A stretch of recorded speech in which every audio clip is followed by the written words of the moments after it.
l'entrée de sa mission hexagonale, le fondateur de l'église Ambassade des Miracles était particulièrement inspiré et heureux de retrouver son peuple.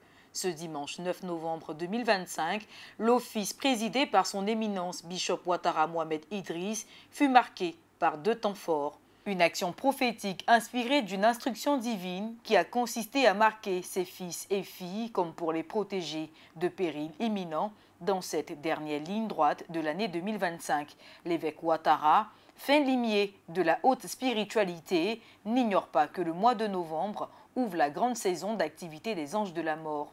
Le second acte de ce culte dominical fut évidemment liturgique, s'appuyant sur l'émouvante histoire de Bartimée, résumée en Marc 10, versets 46 à 50. Le bishop Ouattara souligne la responsabilité des fidèles chrétiens dans l'accomplissement ou la manifestation des promesses de Dieu dans leur vie. Pour parvenir au miracle, il faut donc transformer la croyance en foi, la confesser bruyamment, puis agir selon sa conviction en posant des actes audacieux.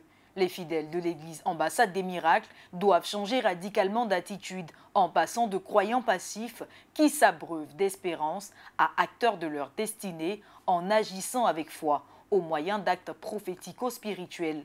Les bénédictions et les grâces sont disponibles, mais il faut les chercher et les saisir comme Bartimée le fit en bravant tous les obstacles. Oui, la délivrance, la guérison et l'élévation sont disponibles.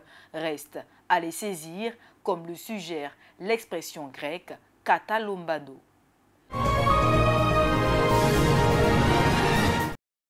Ce 11 novembre, l'Angola célébrera le cinquantenaire de son indépendance. Le pays affiche des progrès, mais aussi de profondes inégalités. Les infrastructures se sont modernisées, mais le chômage reste au cœur des préoccupations. Ma vie est difficile, je ne peux pas gagner d'argent ni acheter de meilleurs vêtements. Mais ce qui nous épuise, c'est la faim. Nous n'avons pas d'endroit fixe pour vivre, pas de salaire, pas de mari. Nous sommes âgés, j'ai des cheveux blancs. Je suis ici seulement pour avoir un petit peu de pain pour mon dîner et celui de ma petite fille. Le manque de travail nous affecte. Nous voulons que les jeunes aient du travail. Et comme vous pouvez le voir, nous voulons aussi que la société soutienne davantage les jeunes, car c'est grâce à eux que le pays pourra se développer. La célébration de ce cinquantenaire ne se limite pas à la commémoration des acquis. Les discussions portent également sur l'avenir du pays.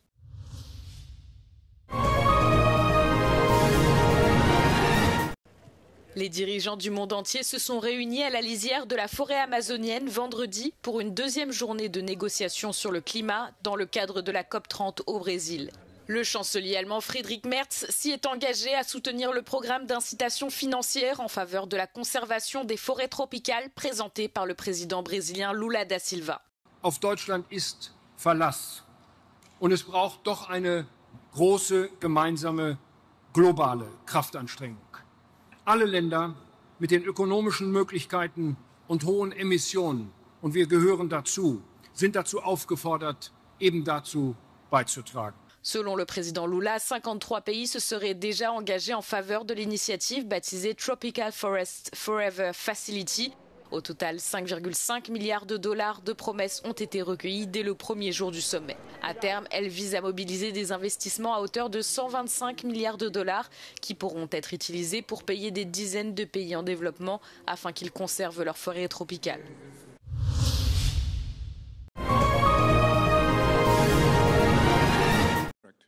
Après 40 jours de shutdown, les sénateurs démocrates et républicains ont trouvé un accord faisant un premier pas vers une reprise des activités des services de l'État fédéral. La paralysie budgétaire née de l'absence de consensus sur le financement des soins de santé désorganise le pays, vols retardés dans tous les aéroports, milliers d'employés fédéraux sans salaire, aide alimentaire menacée pour des millions d'Américains. À 60 voix contre 40, l'accord est passé de justesse. Les républicains du Sénat devaient obtenir 5 voix des démocrates pour mettre fin au shutdown, le plus long de l'histoire des États-Unis.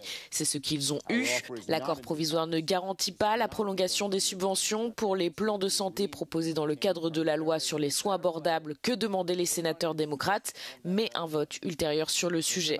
Les démocrates de la Chambre des représentants ont rapidement critiqué le Sénat, mais selon leurs camarades qui ont signé l'accord, des garanties importantes y sont cependant inscrites, entre autres l'annulation des licenciements liés au shutdown et la reprise de l'aide alimentaire dont dépend un Américain sur 8. La paralysie budgétaire de l'État fédéral ne prend cependant pas fin immédiatement puisque l'accord doit encore être validé par un vote à la Chambre basse du Congrès, puis doit être ratifié par le président Donald Trump.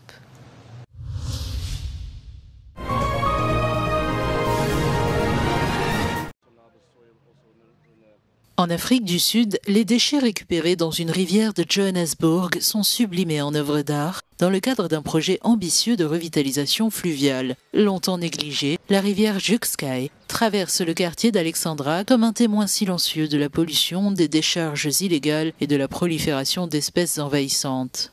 13 artistes locaux réunis au sein de l'Alexandra River Collective ont récupéré pneus, briques et troncs d'arbres pour les métamorphoser en créations artistiques uniques. En traversant le quartier d'Alexandra, on constate que beaucoup de gens rénovent leurs maisons. Au lieu d'agrandir, ils construisent en hauteur et se débarrassent des gravats, briques ou ciments en les déposant dans la rivière ou sur ses berges. J'ai donc aimé l'idée de travailler avec la rivière. C'était une collaboration. Prendre les briques érodées par la rivière et en faire une sculpture, comme vous pouvez le voir. Le projet Suncasa collabore avec les habitants et les associations locales comme Alexandra Water Warriors pour réduire les inondations et nettoyer la rivière Jukskei. Cette association, qui compte plus de 3000 bénévoles, bénéficie de formations et de soutien financier. Lors de cette première saison des pluies, la situation n'a pas été si difficile. Le plus grand défi maintenant, ce sont ces troncs d'arbres. Mais nous avons également prévu de les réutiliser ou de les transformer en installations artistiques. Pumzile Sizakele, artiste multidisciplinaire et membre de l'Alexandra River Collective, transforme les troncs extraits de la rivière Jukskei en sculptures représentant des oiseaux locaux. Ces gros morceaux de bois, responsables d'inondations destructrices, deviennent entre ses mains des œuvres pleines de vie. Pour cet artiste passionné, c'est une expérience cathartique. En sculptant, je me suis rendu compte que cette activité était un peu comme une thérapie pour moi. Imaginez, je rentre chez moi après une journée stressante. Je me retrouve ici avec cette pièce de bois que je peux frapper aussi fort que je veux, la tailler, l'abîmer, pour en faire quelque chose de beau. Au-delà de l'aspect artistique, le projet a un impact concret sur l'écologie. Plus de 5000 arbres ont été plantés le long de la rivière, les berges ont été réhabilitées et la biodiversité reprend ses quartiers.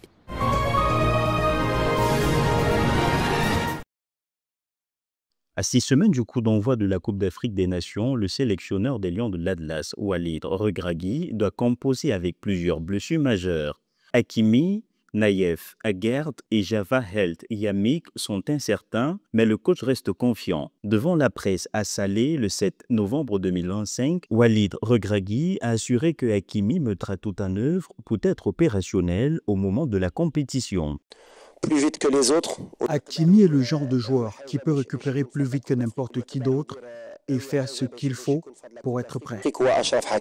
La préparation continue avec 2 rencontres amicales à Tanger face au Mozambique et à l'Ouganda. Le sélectionneur a salué l'engouement du public du nord du pays, espérant que l'ambiance du grand stade portera ses joueurs. Ces tests ont été programmés malgré la difficulté à trouver des adversaires disponibles du fait des qualifications pour la Coupe du Monde 2026. Nous voulons montrer que le Maroc fait partie des meilleurs, que ce soit dans le football, dans l'organisation ou dans l'unité. Ce sera une fête nationale. Malgré ses incertitudes défensives, Walid Regragui reste serein et a rappelé Romain Saïs pour encadrer les jeunes. Il salue également le retour d'Hakim Ziyech au Wydad Casablanca, symbole d'un renouveau du football local. Avec 27 joueurs convoqués et une CAN à domicile, l'objectif est clair, écrire une nouvelle page de gloire pour les Lions de l'Atlas. De son contrat de travail, de CDD en CDI, le Paris Saint-Germain a toujours refusé de signer le chèque, invoquant un accord verbal avec le joueur, partie libre du club, sans indemnité de transfert.